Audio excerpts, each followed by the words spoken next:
I'm a small-town cop in the Appalachian Backroads. I have some stories to tell. By Lighthouse Horror. I grew up in a very poor area in rural Tennessee. And to say my family had a negative history with the police, that's an understatement. My father spent most of his adult life behind bars, and my cousin was raided twice. When I was a teen, my friends and I made a game of running from the police.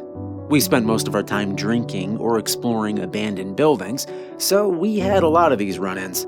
The bacon and donut jokes were frequent. So one Saturday night when I was 16, my friends and I were on our way home from a party.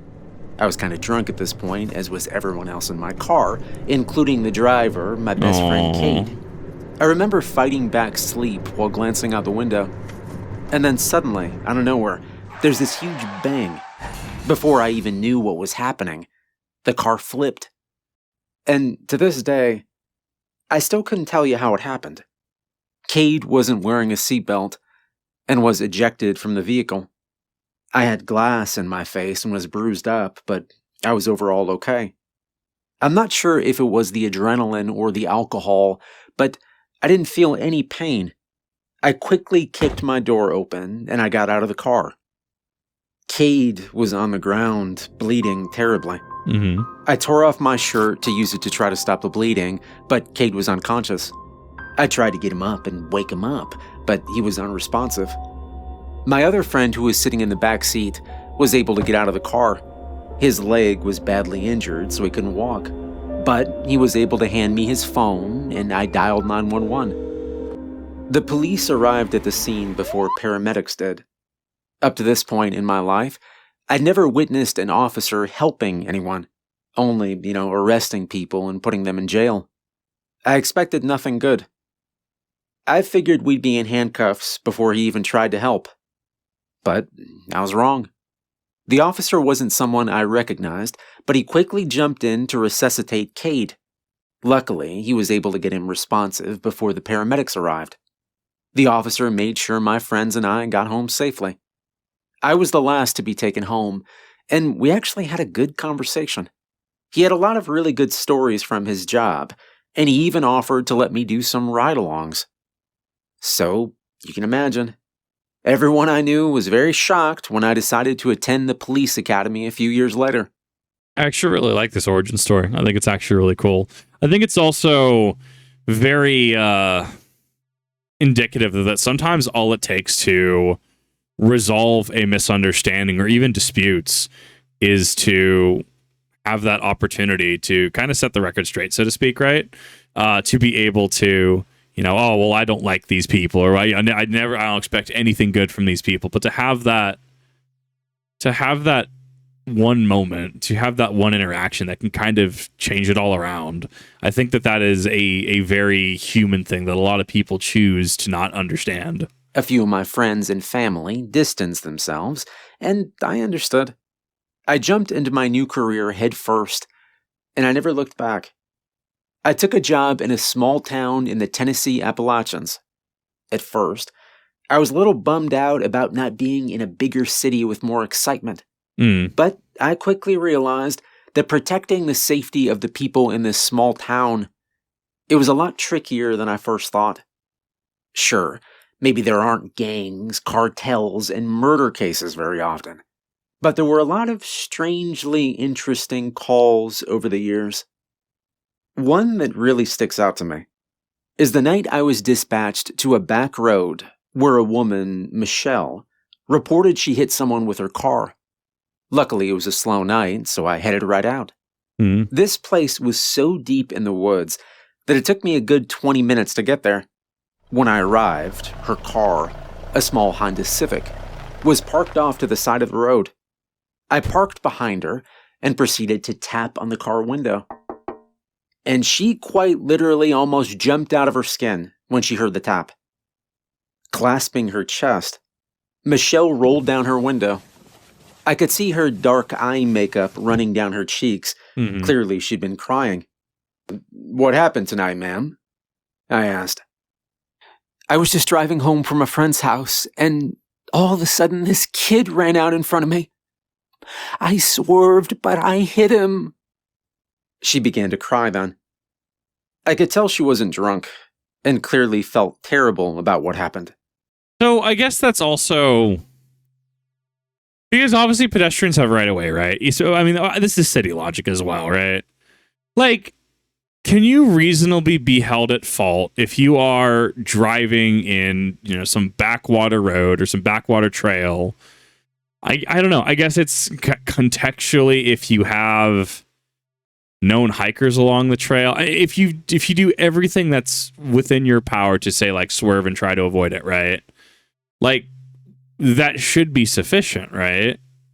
I mean, ideally, yeah. I know, like nobody gets hit like this. I don't know. It's a hard one because, like, on one hand, if it's a road in the off middle of nowhere, like, what do you do if just someone bolts in front of you from the tree line, right? Especially when it is in literally the middle of nowhere. I think it's an interesting conundrum to come to. Michelle went on to tell me that the boy she hit looked to be about 9 or 10.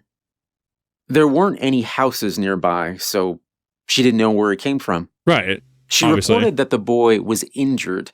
One of his legs was bent at a strange angle. Sure. So she ran out of the car to help him. His demeanor, though, it wasn't what you'd expect from a child who was very injured. While he appeared to be in pain, he didn't cry, scream, or seem scared at all.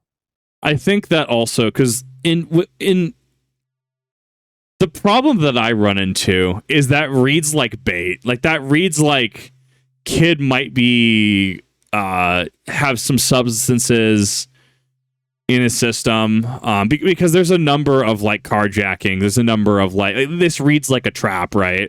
Like if there's a car in the middle of the road, right, and you see maybe, I don't know, like a stroller or a pram, right, like in the middle of the road next to it, what's your first thing that you're gonna do?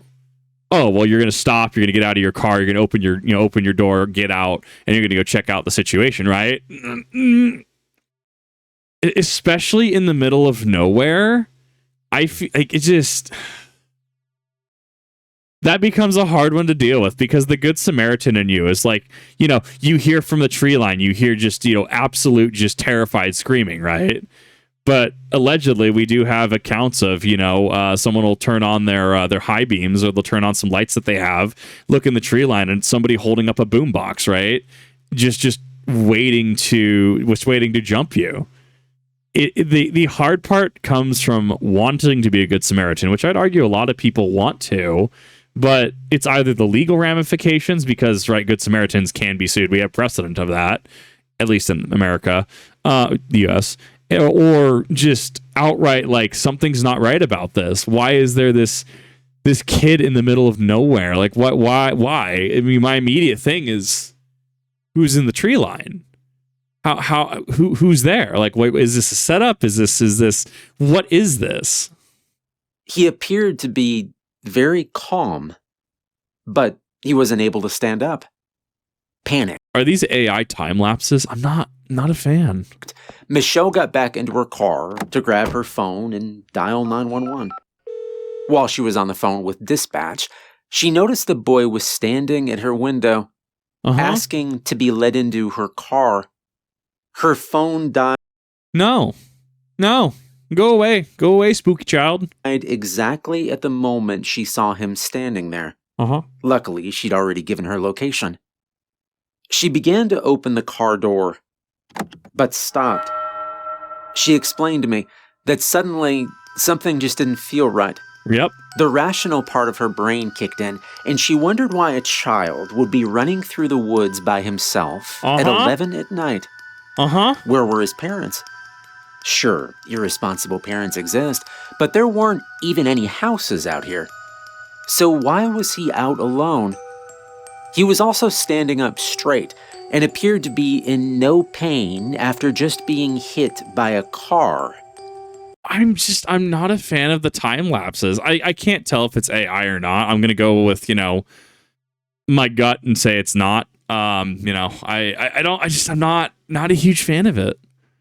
I get it. I get why people would like that. Just not, I don't know. There's something about it that doesn't quite sit well with me. Despite her uneasiness, Michelle decided she had no choice but to let him in.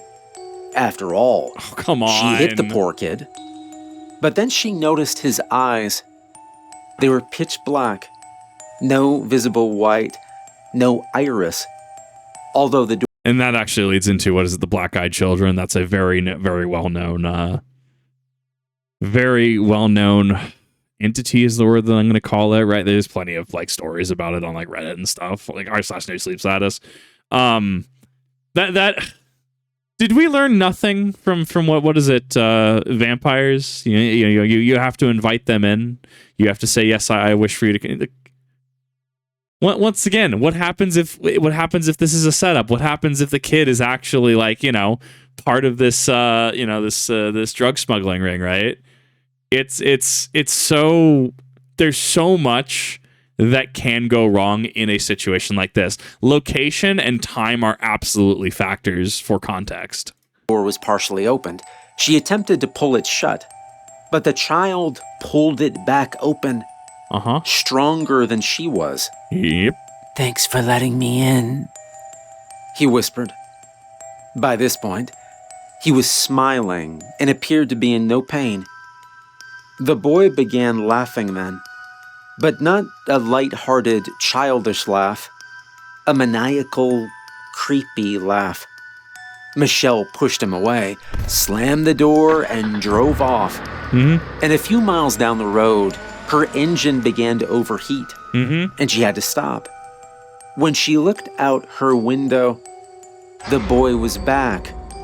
He tapped on her car window over and over again, alternating between begging to be let in and threatening her if she didn't open the door. Be gone, foul spirit!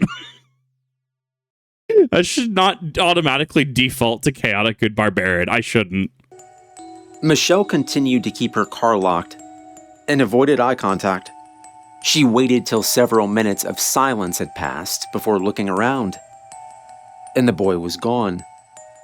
She breathed a sigh of relief and began searching in the console for her car charger. Distracted, she heard another tap on the window, and she looked up to see the boy pressed up against her windshield. She said his face and body were bloody and disfigured.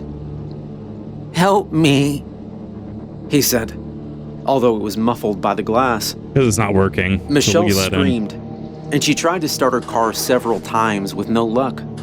When she looked back up, he was gone again. She sat there crying and frozen with fear until I arrived. So, I looked around and I couldn't find the boy. This makes me wonder, because, I mean, paranormal encounters, whatever entity, especially when you get into things like that, it seems like I don't think it warps time and space, right? I don't think it warps space-time. I think that the logical conclusion, especially because there's stories of, like, at least buried within it, it's like, I walked up to the signpost and then I started to feel uncomfortable. I continued walking. I only had a mile left to get back to where I lived. But, I was walking, I was trying to just avoid these things, with my, one earbud out. But then I came up to the exact same signpost again. It's like, it doesn't feel like it traps you in a recurring loop. I mean, I think that is it, feeling it, right, in the moment. If you had experienced something like that, you feel like you're trapped in a loop, right? There's other ones where, something about Buddy and him went on a hiking trip, and, there was something that just kept following them, was being super noisy at night, and they came across this abandoned building, and they went in, there were bones and clothes in neat piles and stuff, with the understanding of, I've seen this forest, this tree in my dreams, and then something about, they're trying to escape, and then Homeboy, the one who'd seen this area in his dreams, was, it only let one of us out because it seems impossible to escape.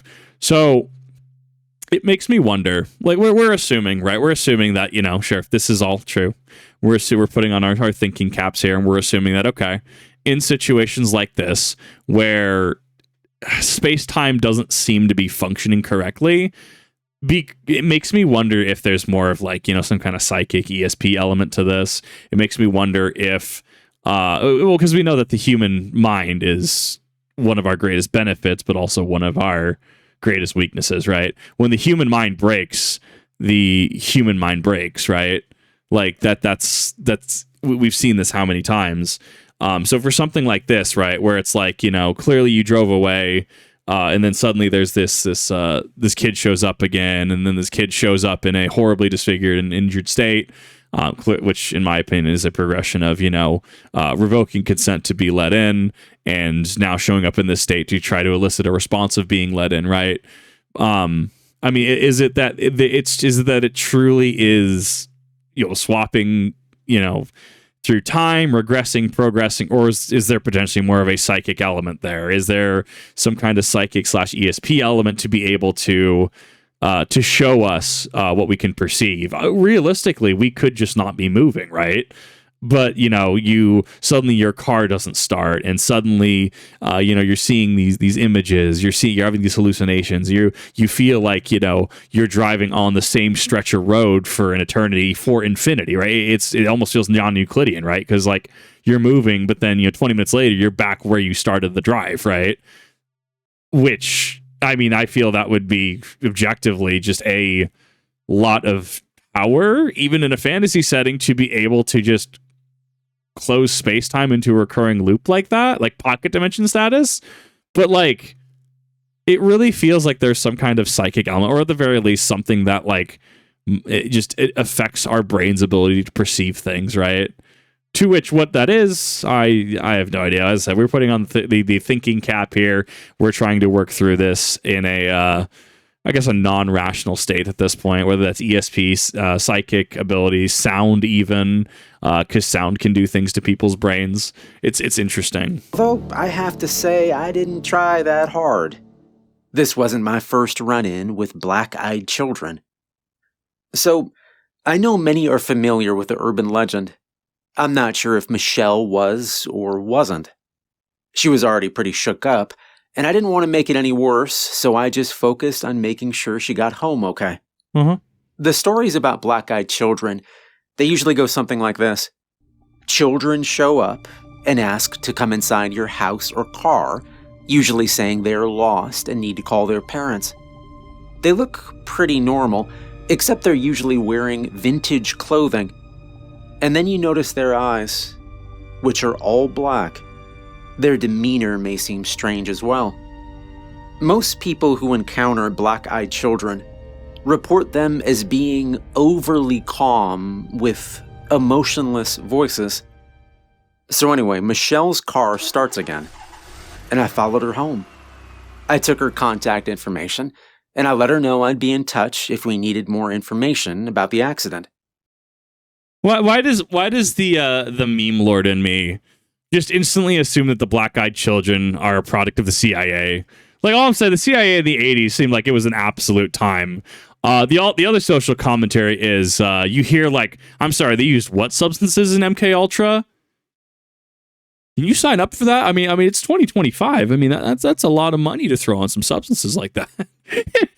to which there's a non-zero percentage of people who would go, yeah, I'd volunteer for that.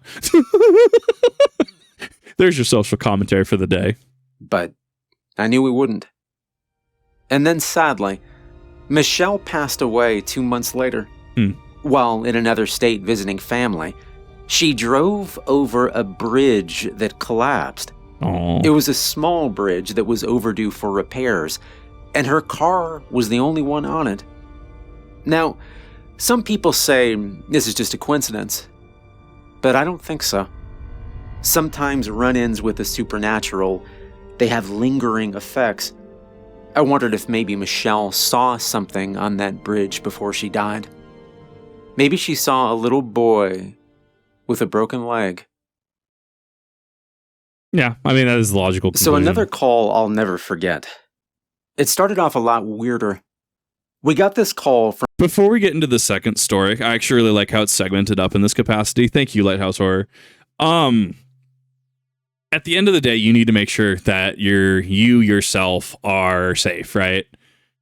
Especially in the so obviously Appalachia has a reputation, right? There have been people on both sides of it, as you know. There's things in the mountains, mountains that are older than many people, right? Alleged stories of showing up at a village town that is pretty closed off, and hearing it eats the years and then moving on, right? And then just nobody's at the town afterwards, right? There's some alleged mysterious things that happen there, let's put it that way. But even then, on the other side of things as well, it's what is it? Is it the term I've heard around is dope wars, right? That there's people who go around, absolutely just on some stuff, and they're just running around the forest at night. So the human element in that as well, right? Now, is it necessarily all supernatural? Probably not. Is it all human related? Probably not. I think there's a mix, and I think it's a case by case basis. But it's regardless of what it is, you need to be safe, and I feel that in a lot of cases, you need to be assuming the worst, right? What is in her line of questioning is correct. What is a valid situation for a child of, say, 8 to 11 years old, in somewhere in that age bracket, to be running through the forest in the middle of the night? Let's say hypothetically, this child got away from a really bad situation, is running through the forest. Do you think that somebody's not going to be following them? They may wait outside your car if that truly is the situation. But it clearly in this situation where like, hey, let me in. It's like, why would somebody be wanting in at 11 p.m. in the middle of F off nowhere on a road, right? There's too many red flags about that situation, which sure, the Good Samaritan in you, maybe without a second thought, you're just like, sure, come in.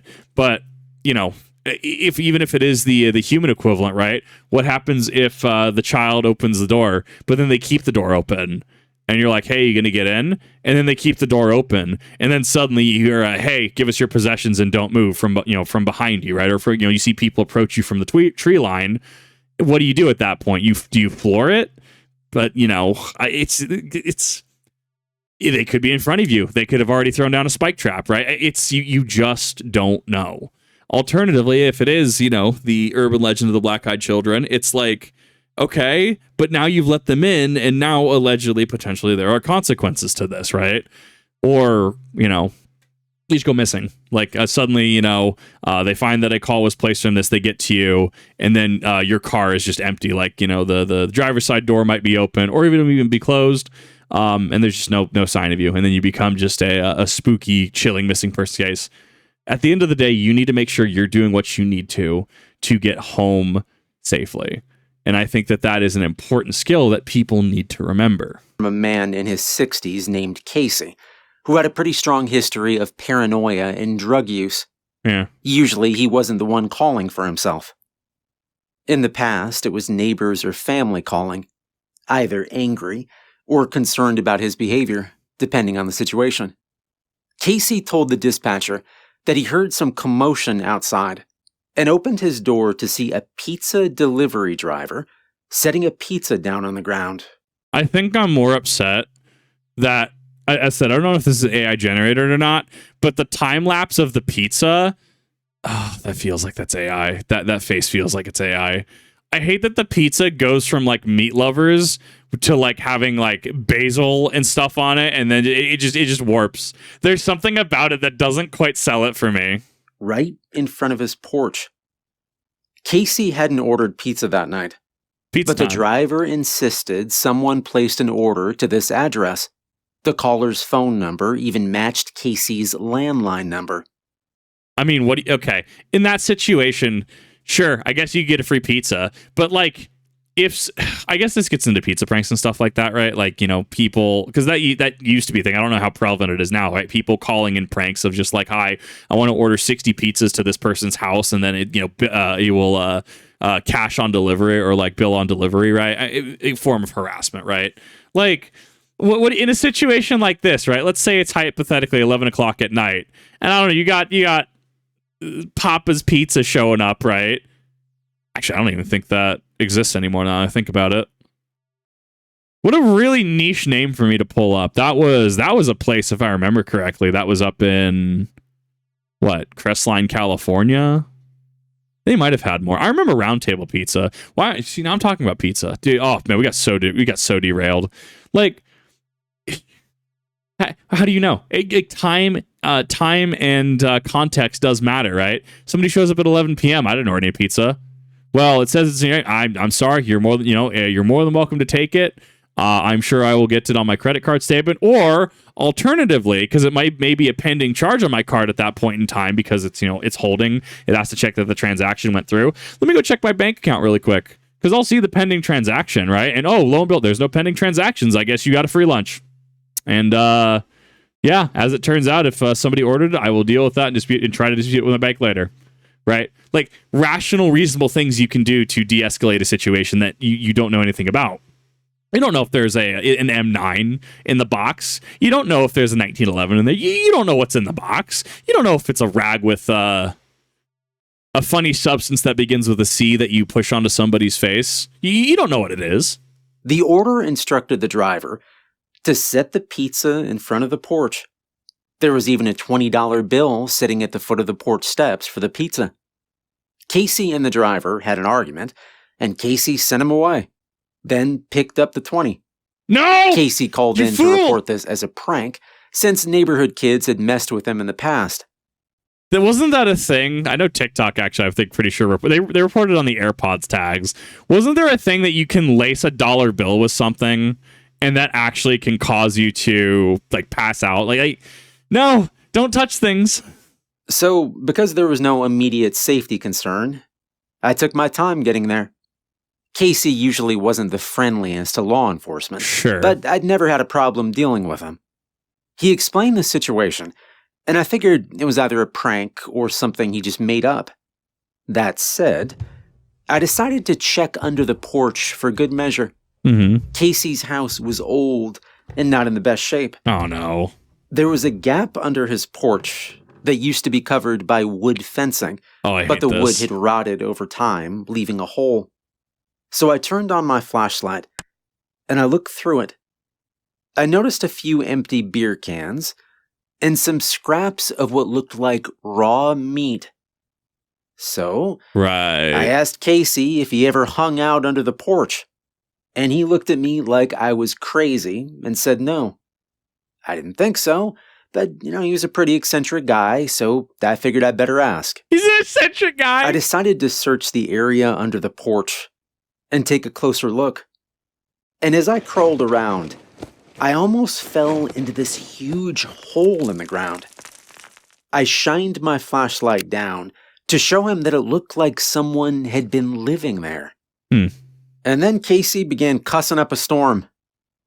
That's my beer, and I bet that's my $20 bill, too.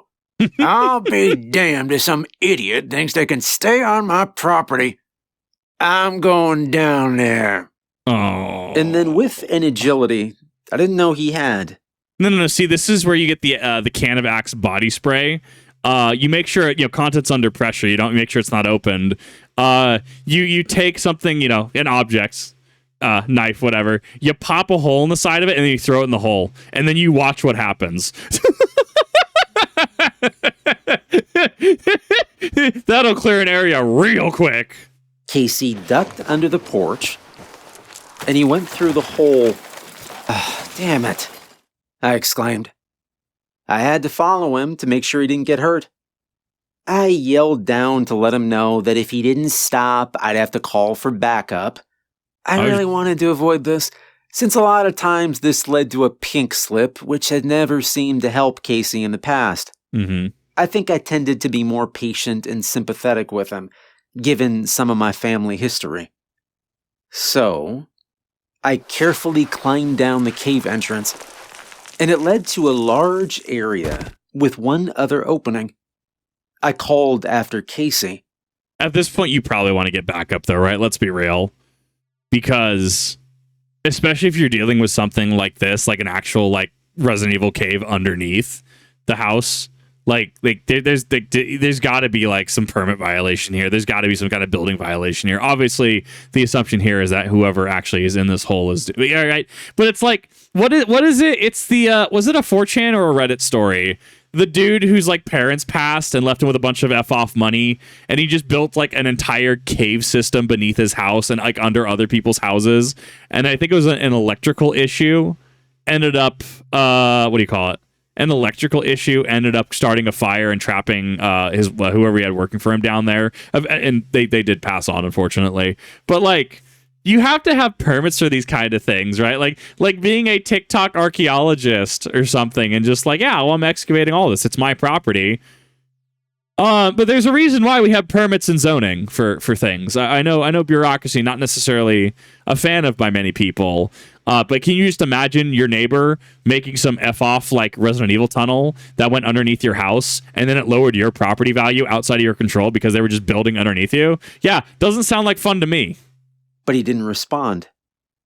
I walked over to the opening, hunched down, and I shined my flashlight through. I moved inside, having to bend down to fit, and the cave broke off into two paths on either side. Call for backup. I was looking down the left side when I heard movement from my right, and I turned around to see what looked like an older man. And when I say older, I mean like 90. He was deathly pale, almost transparent. What is this time lapse in the background? Aside from his many visible veins in his eyes that were this cloudy white. When he saw the light, he hissed at me. Yep. And I was about to be like, homeboy's gonna hiss at you. It was chilling, and he ran back into the tunnel. So, at this point, I was barely able to keep the flashlight stable. I knew I'd messed up. Going deep into an uncharted underground cave system with no backup certainly wasn't following protocol. Not worth your life. I was getting ready to retrace my steps when I heard a man scream. It sounded just like Casey. So, I went towards the sound. I reached a large circular section of the cave, and I saw several more of the pale people with white eyes. I turned my flashlight power down, and it pointed to the ground. They appeared to be a family of different ages and gender. Sure. The youngest looked around 12, but they all had white hair. They made these strange clicking noises and periodically tapped the sides of the caves. And then I saw Casey tied up in the corner, with a strange family surrounding him. Well, they worked fast. He was doing his best to fight them off, screaming and crying as they crept closer to him. Luckily, they hadn't noticed me come in. I fired a warning shot into the ground, but it must have hit a rock and ricocheted, and it hit the adult male of the family. They all started wailing, and they ran to his aid.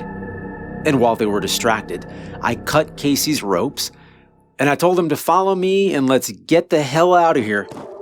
And these pale humanoids ran after us. Luckily, shining my flashlight at them on a high setting seemed to really slow them down. And then I heard Casey yell from behind me. He'd fallen into a deep hole, and he couldn't climb back out.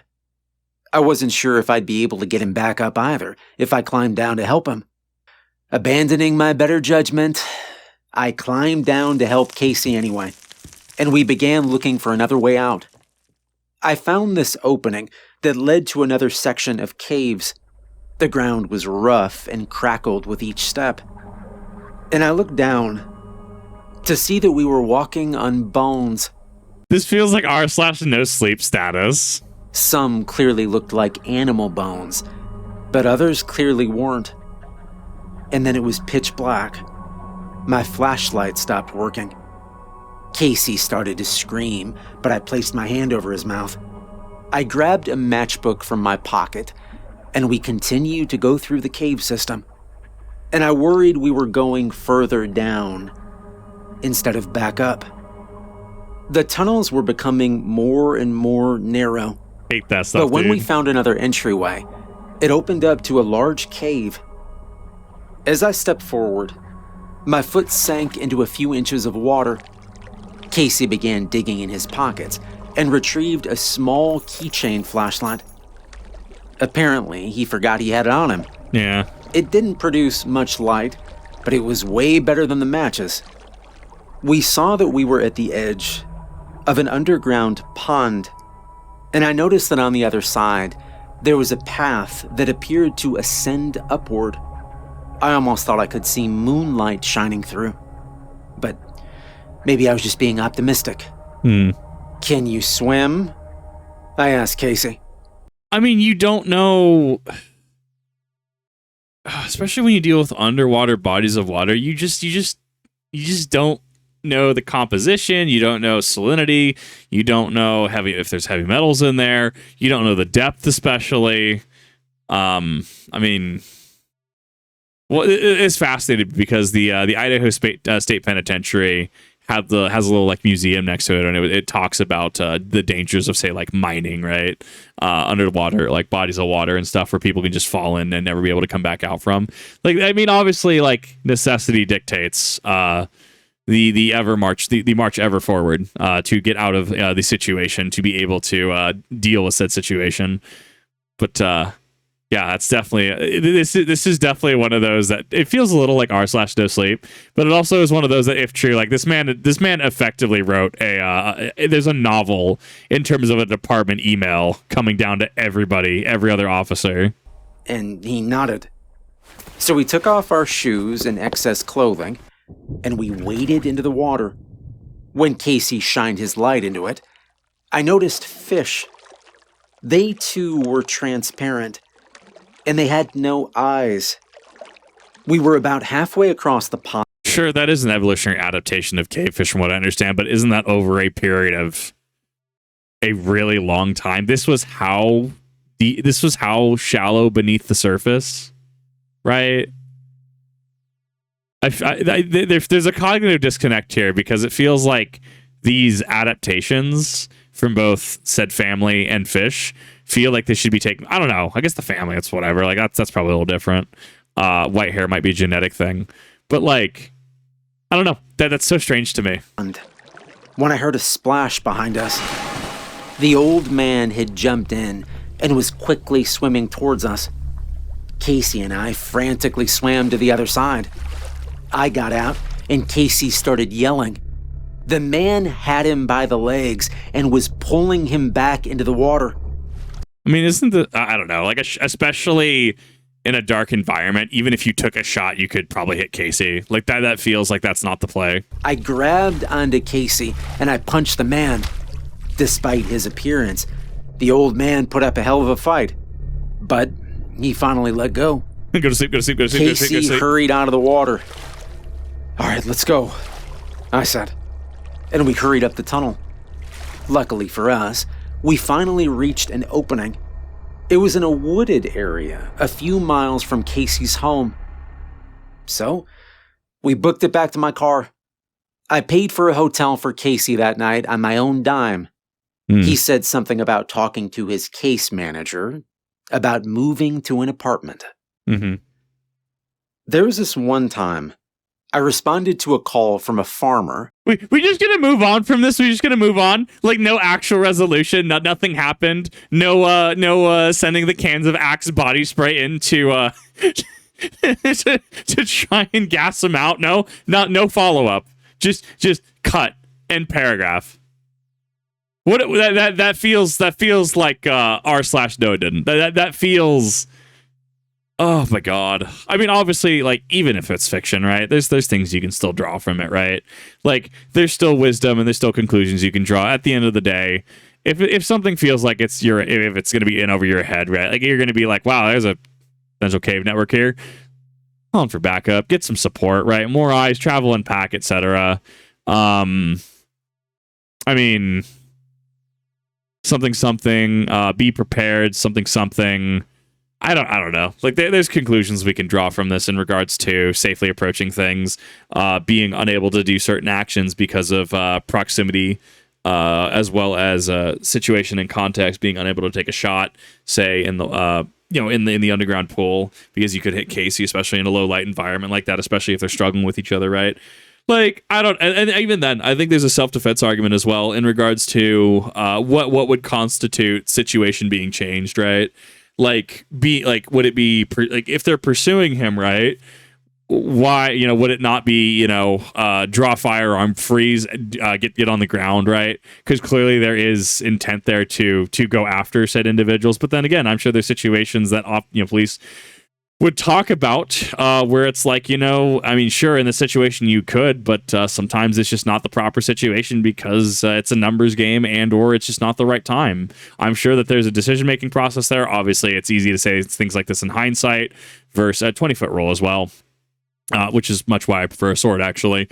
I'm pretty sure there's, things that you can draw in terms of conclusions here. But I mean, even then, in context, adrenaline's running. Like your brain is functioning on minimal power, and it's defaulting to certain logics, which is why the concept of drill instructors is in the military is a thing, because you're training how you react in those situations. Who would put up a trail cam in an effort to see what was killing his chickens, yet dodging the live traps. He only had it up a few days before it picked up something strange. While the footage was grainy, I could see an unnaturally tall, maybe 7-foot creature walking on 2 legs. It had antlers, but it definitely was not a deer.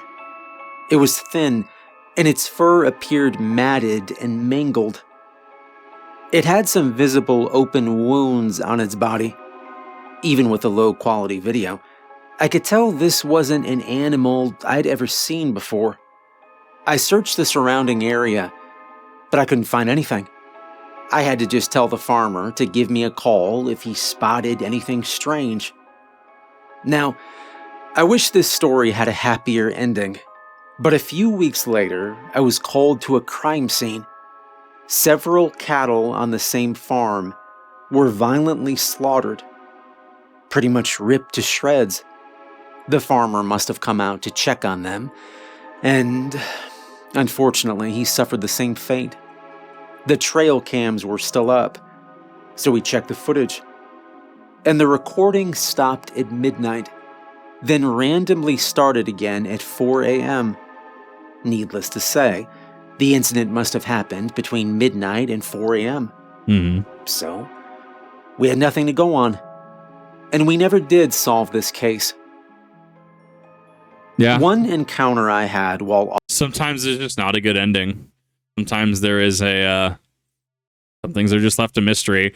And I think that's where we get into allegations in regards to, biometric scans, getting against NCIS status, being able to view things and find certain information and evidence. When I hear that might be on the contrary, now that obviously is not free pass to, just go do crimes. That's not free pass by any means, nor should it be interpreted as such.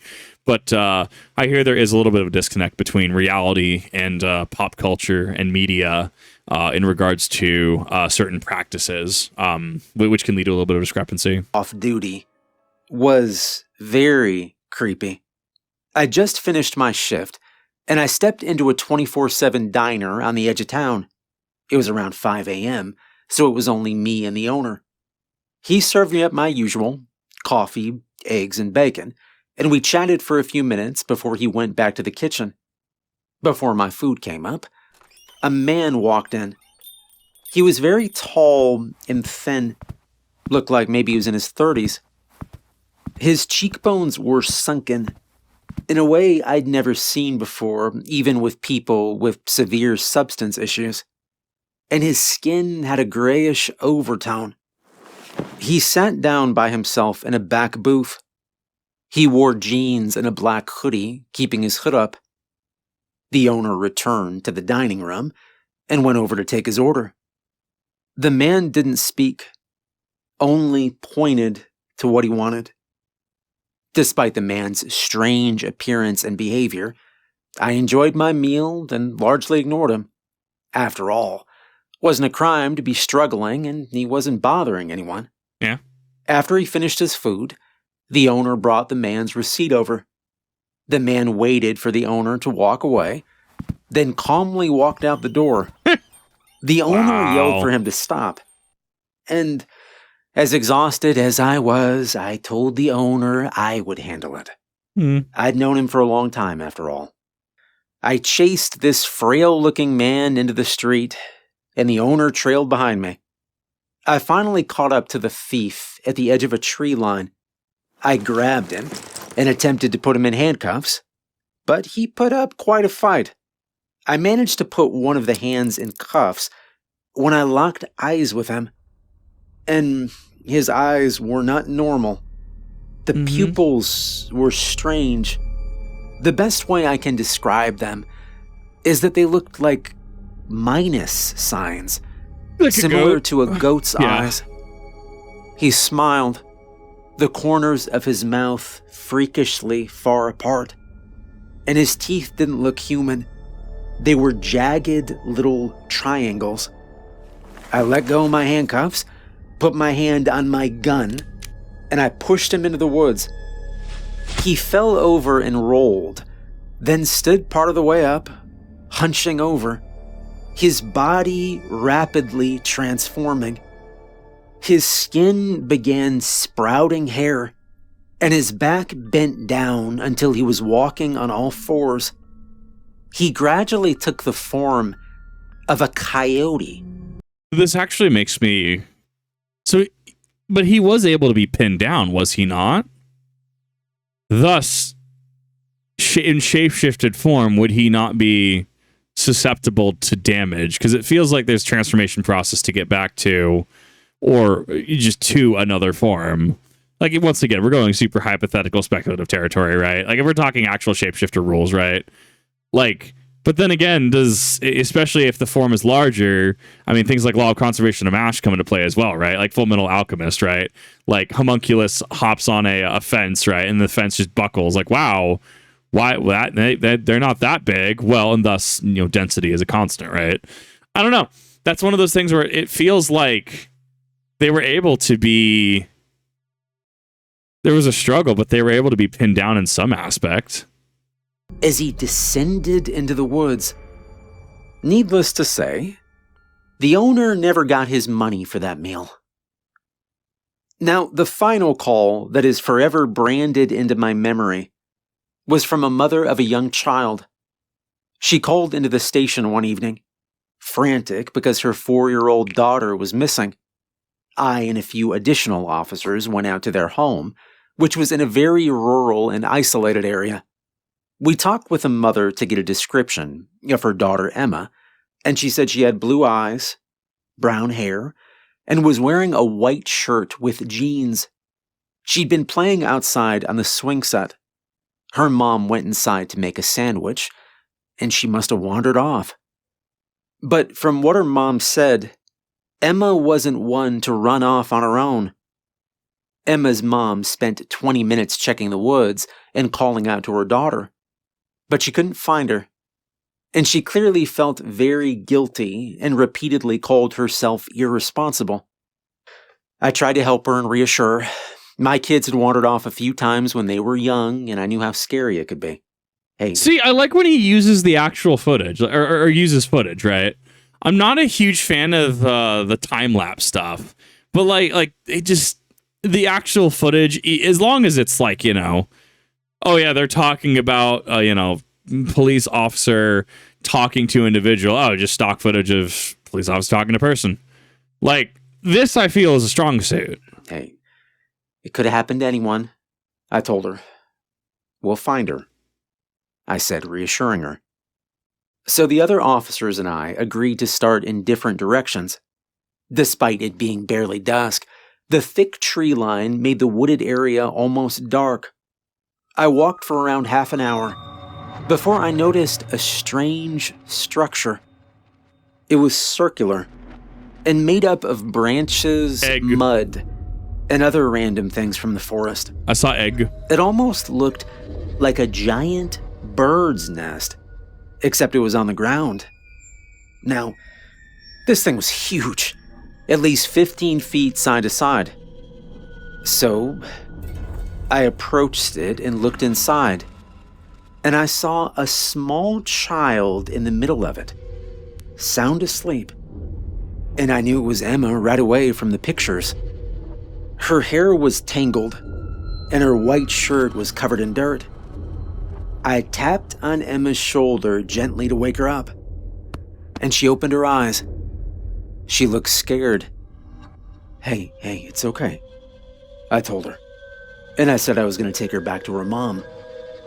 Emma looked confused. She told me her mom was already in the woods. She said she was playing on the swing set when she heard her mom call to her from the woods. Emma was told to follow her, as there was a surprise waiting for her. Emma followed, and then she became lost. So here's the terrifying part about this, the more human aspect of this. So you know how, and this is actually unironically, with the whole recent like Fortnite Darth Vader, Early Jones like voice AI simulator, right? Which in itself has led to its own form of controversy, right? Because of, being forced to say certain things. So what stops people, and this has actually been something that has been warned about, where if you get a call from like a random number or a number you don't know, where you ask hello, is anybody there?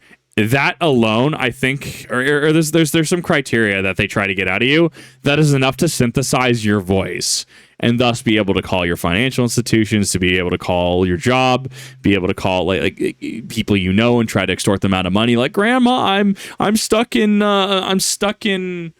Cuba in a Soviet era prison, and I need you to send me $5,000 via Google gift cards, right? So obviously, we have pop culture understanding of, skinwalkers, mimics, etc., being able to take your voice and image, so to speak. So with AI generative technology, right, how long is it before we will get people, and I'm pretty sure this might actually already be happening. I would be very depressed if an officer was to be like, actually, Kip, this definitely happened. How long before we get people premeditating acts, right? Following people around, maybe calling them, trying to harass them, getting AI, their voice, throwing it into an AI generator, and then being able to relay their voice, like, with a boombox from the trees. So maybe you called the mother asking for, hi, we have your subscription to Insert Magazine Service. I'm sorry, sir, I did not order that. Oh, are you sure it has your name on this? Well, we can send it over. Is confirming this is your address. This is not my address, right? Like, having enough of that call to get the mother's name or the mother's voice, and then from the tree line one night, daughter's name, come out here, I have a present for you, right? And then obviously impressionable child is going to walk into the forest, right? I think this is why, once again, the human element can often be the most terrifying for me. Occasionally, she would hear her mom's voice and try to follow it. Eventually, she made it to the weird nest, became very tired, and just fell asleep. I didn't see anyone else out here. I picked Emma up and I began walking her back. As we walked, I noticed the woods were completely quiet. No wind, birds, or animals. Look, Emma said, pointing to something. It was a doll. Don't touch that doll. I sat Emma down. Don't you do it. And I picked it up. No, you fool. It was made mostly of sticks and leaves, except for the hair. Why would you touch the doll? Looked like it was real hair, as creepy as that sounds. It also had a strip of white fabric as a dress. I brought the doll with me. No, you fool! As we continued to walk, I noticed something disturbing. Emma's hair had been cut short on one side, and a piece of her shirt was missing. I shuddered. I brought Emma back to her mom, and she was so happy to see her that she cried. I never did show her the doll. I took the doll to a sort of expert I knew, who specialized in getting rid of these types of things. Now, while some of the things I've come across have made my blood run cold. How would you get rid of something like that? I feel like you need to seal it first, right? You need to seal it in something. Whether that be a circle, whether it be a container, you need to seal it in something first, obviously, right? Incineration, maybe? Controlled incineration? I could see that. How many herbs and spices are we using? See, now I'm just curious on the process. I'll never quit. I love this town and the people in it. And if you're ever driving out this way and you see something strange, No, you didn't. be careful on the back roads. Hey, just want to say a quick thank you to all the patrons for your support. And merch is finally out. There's a link below. Hope everybody has a good night, and thanks for listening. So I actually like this in certain ways. I thought it was good. The face reveal kind of threw me off at first, but I actually was kind of just like, okay, cool. Yeah, I kind of dig this. A little bit more personability. Honestly, I thought this was good. I thought this was good, Lighthouse Horror. The part that I necessarily didn't like, and this is more professional critique and preference, I would have preferred much more just like stills, maybe even like panoramic shots, zoom shots, right? This weird, I don't know. I mean, it looks AI. I can't confirm it. But this AI time-lapse stuff, especially when you get what looks like AI errors, right? If we go back to the old man one. I mean, like... Right, like look at the... Where is it? Look in the background during this. Like, you'll see the guy on the back left. 90. Like, there's just a guy that just shows up. Deathly pale. And then, like, he gets a face, and then his face just kind of morphs into other things. And then he kind of gets, like, horns and stuff.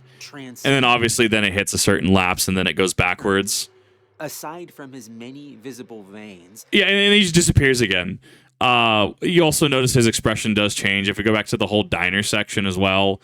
So the reason I have an actual valid like critique on why I'm not a fan of this, rather than it look AI at bad. Like this, right? So we have the dude at the diner, right? Whatever, right?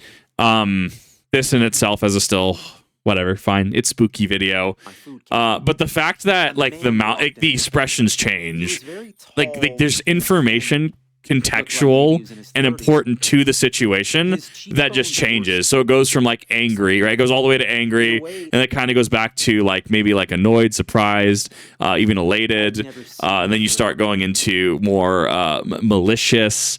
Even with people with severe, going to, I guess, kind of concerned, kind of like plotting, so to speak. So my issue with that is, sure, I can't tell if it's AI or not. I don't really have any ability to say so. It did detract from me on principle. One, from a design perspective, I'm much more a fan of like the camera shots and stuff that were actually used in this, right? Huge fan of some of the camera shots. I thought some of the footage was very relevant. The other part of it as well is that because the facial expressions and stuff do change, or like, you know, in the case of the old man in the cave, right, where you have just another dude just kind of show up, and it feels like it's trying to generate some kind of demonic entity in the back left, and then the entity just pops in and out, right? Wasn't a fan of that. Call that a personal critique, if you will, but I don't think that should necessarily detract from the larger content. I thought this content was good. Sure, some of it read like, you know, an r/no sleep kind of post, but I mean, at the end of the day, I thought it was good. I thought it was pretty coherent. I thought this was really good content. But let me know what your guys' thoughts and opinions. So let me know if that's a critique that you think is fair. Let me know if you think it's unfair. Thank you.